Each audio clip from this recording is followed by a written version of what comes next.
Voici une vidéo que je pense et j'espère va t'intéresser car beaucoup de personnes me l'ont demandé. On va parler du jeûne intermittent. Qu'est-ce que c'est? Comment ça marche? À quoi ça sert? Et quels sont les avantages et désavantages?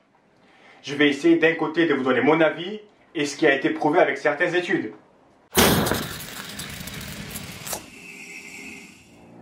Donc le jeûne intermittent, pour ceux qui ne savent pas, c'est faire du jeûne soit dans la journée, par exemple le niveau le plus facile pour un débutant qui a envie de commencer le jeûne intermittent, c'est d'avoir une fenêtre de 8 heures pour manger et faire 16 heures de jeûne.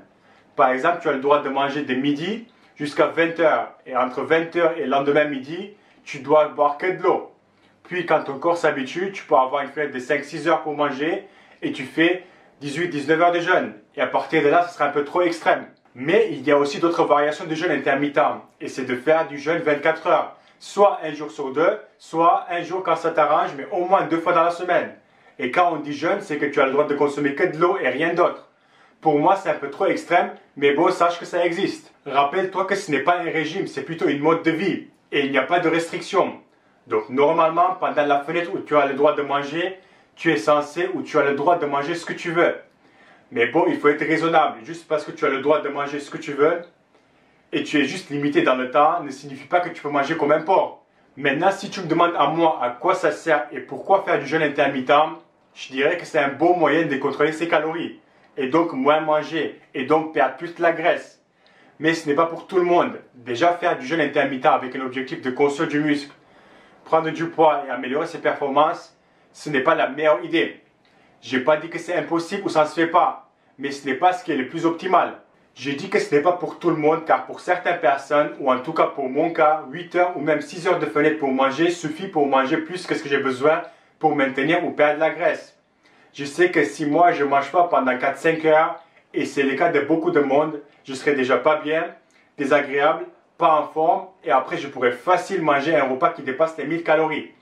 Alors imagine si je ne mange pas pendant 16 heures, et après tu me dis que tu as que 8 heures pour manger ce que tu veux, mais sois raisonnable. Ça ne sera pas évident de me limiter. Voilà, donc c'est bien pour certaines personnes car tu peux plus facilement, sans faire un effort, manger moins, mais ce ne sera pas le cas de tout le monde. Surtout ceux qui arrivent à beaucoup manger. Est-ce que le jeûne intermittent est un bon moyen de perdre la graisse? Ça dépend qui le fait et surtout si tu n'essayes pas de manger plus pendant la fenêtre où tu as le droit de manger et du coup au final tu te retrouves en excès calorique. Car au final tu vas perdre de la graisse car tu es en déficit calorique et pas parce que tu fais du jeûne. Alors oui, le jeûne intermittent est un bon moyen de perdre la graisse si c'est fait intelligemment. Par exemple, si demain je veux perdre la graisse, je peux supprimer mon petit déjeuner et manger mon repas du soir avant 20 heures, sans changer rien d'autre. Tout ce que je mange d'habitude à midi, au goûter, après ma séance et le soir, je les garde et je ne change rien. Comme ça me fera 500 calories de moins par jour, à condition de ne pas manger plus à midi pour compenser le manque de petit déjeuner. Et donc 500 calories de moins par jour pendant 30 jours, ça fera moins de 2 kilos à la fin du mois. Est-ce qu'il y a une différence entre une personne qui mange 500 calories de moins par jour et une personne qui mange 500 calories de moins par jour en faisant du jeûne intermittent? C'est une très bonne question. Moi, je dirais non, mais certaines études, surtout sur des rats, montrent que la personne qui va être en déficit calorique avec du jeûne intermittent va perdre moins de muscles que l'autre personne. Mais il faut plus d'études pour voir à quel point ça fait une différence. À part le fait que tu as moins d'heures pour manger et donc tu peux plus facilement moins manger et donc perdre plus de poids, y a-t-il d'autres avantages prouvés scientifiquement du jeûne intermittent?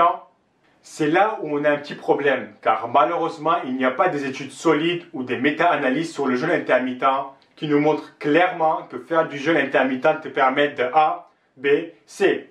Et c'est très dommage. En tout cas pas pour l'instant, pas pendant que je filme la vidéo en avril 2017. Donc si tu regardes cette vidéo après, il se peut qu'on en trouve plus. Pour l'instant, la plupart des études sont sur des rats et certains sur des hommes, mais il n'y a rien de solide. Donc quand quelqu'un te dit avec du jeûne intermittent, tu peux avoir ça ou ça te fait ça, c'est soit il parle d'expérience, donc ce sont des anecdotes, soit des études pas très solides. Donc ça peut être un effet placebo. Par exemple, avec le jeûne intermittent, tu peux améliorer ton système métabolique, plus que ce que certaines personnes te proposent de faire, comme par exemple manger plusieurs petits repas par jour. Améliorer ton système métabolique, c'est super intéressant. Et avec le jeûne intermittent, ça promet, mais il n'y a rien de solide pour l'instant. Plusieurs d'autres études montrent que le jeûne intermittent peut déclencher des processus régénératifs dans le corps et diminue les inflammations. Et donc ça augmente la durée de vie.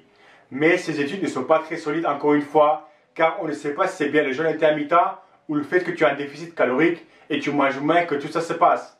On ne sait pas à quel point ça fait une différence et quelle durée de jeûne faut-il faire pour avoir une réelle différence. Mais sache que pour ton corps, faire du jeûne de temps en temps n'est pas une mauvaise idée. Il y a aussi l'histoire des hormones. Oui, pendant un jeûne, le taux d'hormones de croissance est élevé dans le sang et le taux d'insuline diminue. C'est peut-être une des raisons pourquoi certaines personnes pendant le jeûne, après quelques jours, une fois que leur corps est habitué, sentent mieux et plus en forme. Et pourquoi pendant une perte de graisse, c'est plus facile de conserver le maximum de muscles. Mais encore une fois, ce sont des hypothèses. Et il faut des études solides pour prouver ces points. J'ai déjà parlé avec pas mal de personnes qui font du jeûne intermittent et à chaque fois, elles me disent la même chose. Les 2-3 premiers jours, c'est un peu difficile, mais après, tu te sens mieux, tu te sens plus léger, plus clair dans la tête et plus en forme. Donc voilà. Mais n'oublie pas que ce n'est pas pour tout le monde, surtout pour les diabétiques et ceux qui devraient contrôler leur glycémie, les femmes enceintes et des personnes qui ont des troubles alimentaires. Ce n'est rien de miraculeux, mais si je pouvais personnellement, 1 ou 2 jours dans le mois, je ferais 24 heures de jeûne. Je pense que ça fera du bien à mon corps et surtout à mon système digestif. Merci et à la prochaine vidéo.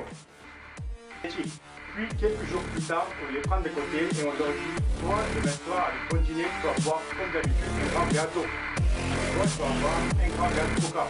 J'ai choisi les